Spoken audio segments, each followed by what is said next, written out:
Assalamualaikum class, how are you? Today I will explain you about the history of the formulation of cell theory. So today our main topic is concerned about cell theory and what is cell. So let's read out about the cell theory and history of the formulation of cell theory about on page number 55. Page number 55 of biology textbook. History of the formulation of cell theory. In the history of biology, ancient Greeks were the first who organized the data of natural world.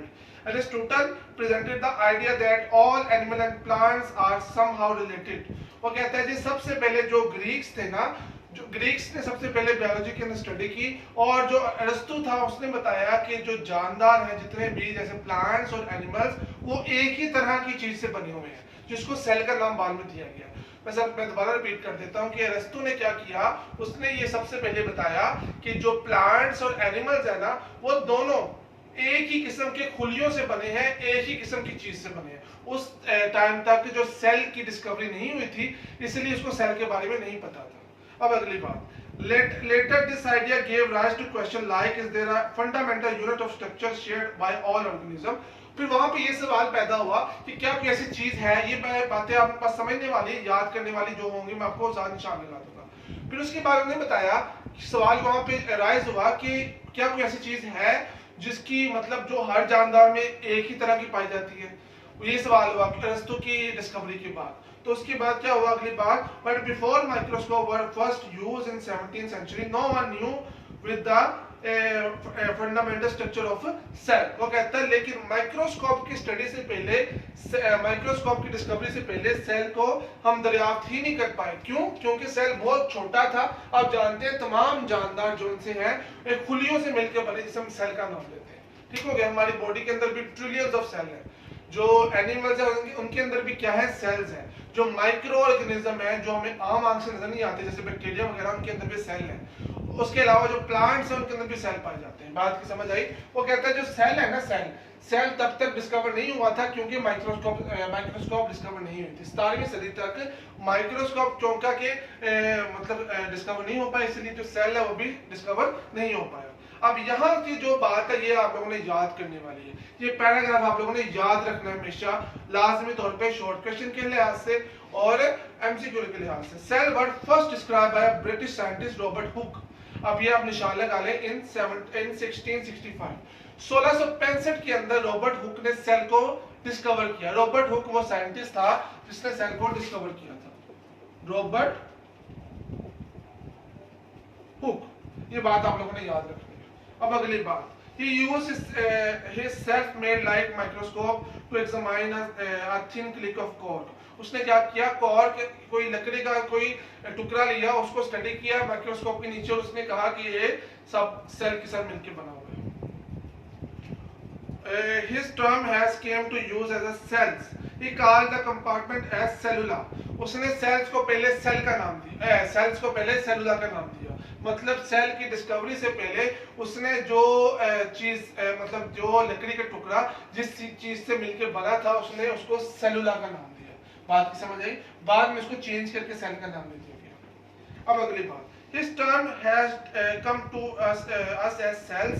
the first living cell were observed a few years later by Dutch naturalist Leeuwenhoek। अब वो कहते हैं सबसे पहले जो living cell को हमने क्या किया, हमने स्टडी किया वो लीवनहुक है। लीवनहुक वो ऐसा साइंटिस्ट है जिसने पहली दफा जानदारों के सेल को स्टडी किया। जो रॉबर्ट हुक था उसने तो सिर्फ कॉर्क की स्टडी की ना, वो जो कि बेजान था। बात की समझ आ गई? He observed tiny organism under his microscope and called as animalcules। उसमें कहता है उसने क्या किया, माइक्रोस्कोप के नीचे उसने बहुत छोटे छोटे जो सेल देखे और उसने उनको एनिमलक्यूल का नाम दिया। अब अगली बात, अगले पेज पे आ जाए। फॉर अदर सेंचुरी एंड आपने पास ये जो साइंटिस्ट के काम थे और उनकी डिस्कवरी थी, आपने पास आज की टॉपिक में इतना याद रखना। इसके बाद आप आ जाए कि सेल के अंदर किसने किया था न्यूक्लियस को इजाद, वो था रॉबर्ट ब्राउन। ये वाली बात भी याद करने वाली है। रॉबर्ट ब्राउन ने गालबन 1831 के अंदर सेल के अंदर न्यूक्लियस को डिस्कवर किया था। रॉबर्ट ब्राउन ने न्यूक्लियस को डिस्कवर किया था, ये बात याद रखिएगा। अब अगली बात, in 1839 the German zoologist Theodor Schwann reported the that all animal tissues are also composed of cell. वो कहता है, अब अगली बात आ जाए शील्डन और शवाल ने क्या किया था। शील्डन एक ऐसा साइंटिस्ट था, ये पेज नंबर 56 के ऊपर ही लिखा हुआ है, पेज नंबर 56 के ऊपर लिखा हुआ है कि शील्डन ने क्या किया, ये ऐलान कर दिया कि जितने भी प्लांट्स हैं वो किससे मिलके बने हैं, सेल से मिलके बने हैं। और श्वान ने क्या ऐलान किया दिया उसके बाद कुछ ही अरसे बाद कि एनिमल्स भी सेल से मिलके बने, ये बात भी आप याद रखिएगा। तो उसके बाद भी शील्डन और श्वान ने मुश्तरका तौर पे ये ऐलान कर दिया कि जितने भी जानदार हैं, वो एनिमल्स हो, प्लांट्स हो, ह्यूमंस हो, वो सब के सब किससे मिलके बने, सेल से मिलके बने। ये पेज नंबर 56 के ऊपर लिखा हुआ है। अब उसके बाद जो बेसिकली आज का हमारा बस जो मेन पॉइंट है वो है सेल थ्योरी के बारे में। अब सेल थ्योरी क्या है? Cell theory in its modern form have 3 valid points. अब 3 बातें आप लोगों ने याद रखनी है जो पेज नंबर 56 के ऊपर लिखी हुई है। ये 3 पॉइंट सेल थ्योरी के। ये सवाल आता होता है डिस्क्राइब द सेल थ्योरी। ये जो सी बातें थी ये आपने शॉर्ट क्वेश्चन के तौर पे और एमसीक्यू के तौर पे लिहाज से याद रखना। अब सेल थ्योरी का पहला पॉइंट क्या है? ये पेज नंबर 56 के ऊपर लिखा हुआ है, all organism are composed of cell. पहली बात ये होगी कि तमाम जानदार सेल से मिलकर बने, ये मैंने आपको पहले बता दिया होगा, तमाम जानदार सेल से मिलकर बने। दूसरी बात, cell are the smallest living thing and the basic organization of organism.